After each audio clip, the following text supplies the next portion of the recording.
get what you're fairly due, and at the end give something back. Because you have to work together for the long term. You want to be rich and anonymous, not poor and famous. Long-term thinking is one of the most powerful mindsets you can have as a human being. Naval Ravikant once said, "You always should seek to play long-term games with long-term people." And it's always stuck in my mind as being so true, because the people that play long-term games and are able to delay gratification are the people who win. The people that aren't looking for that short-term dopamine hit from scrolling social media or from doing the stupid thing they shouldn't be doing. The people that are willing to delay that gratification, to play that long-term game, will always win. What's the difference between wealth, money, and status? Right? But what made the internet so powerful as compared to every other computer network that had come before it? It's open. So my definition of wealth is much more businesses and assets that can earn while you sleep. But really the reason you want wealth is because it buys you freedom. So you don't have to wear a tie like a collar around your neck. So you don't have to wake up at 7 a.m. and rush to work and sit in commute traffic. So you don't have to waste away your entire life grinding all the productive hours away into a soulless job that doesn't fulfill you. So the purpose of wealth is freedom. It's nothing more than that. But I'll tell you my 3 decision-making heuristics. First decision-making heuristic is if you cannot decide, the answer is no.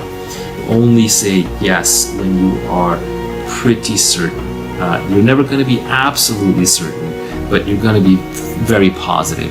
The second decision-making heuristic that I use is if you have 2 choices to make, such as, do I make this sacrifice now or do I go ahead and do what I want, whatever it is. If you have 2 choices and they're relatively equal choices, like it looks 50-50 to you, this is key. Take the path that is more difficult and more painful in the short term. Third one is about cultivating peace of mind.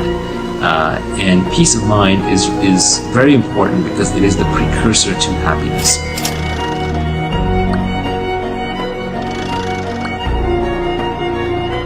Yes, everybody can be rich. And let me give you a thought exercise. Okay? Imagine if tomorrow we could wave a wand and everybody was trained as a scientist or an engineer. Everybody. Even if you weren't very good, you had enough understanding of computers, you could write some code, you could build some hardware. And don't tell me people can't do it, because they can. That's just the tyranny of soft expectations. That's just you looking down on somebody else. They can do it. They just have to be educated.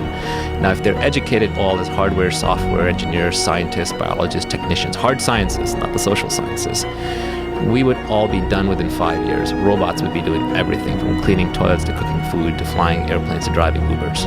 And what would we be doing? We would be doing all creative jobs to entertain each other and researching science and technology. We would have wonderful lives. So it is really just a question of education, nothing else.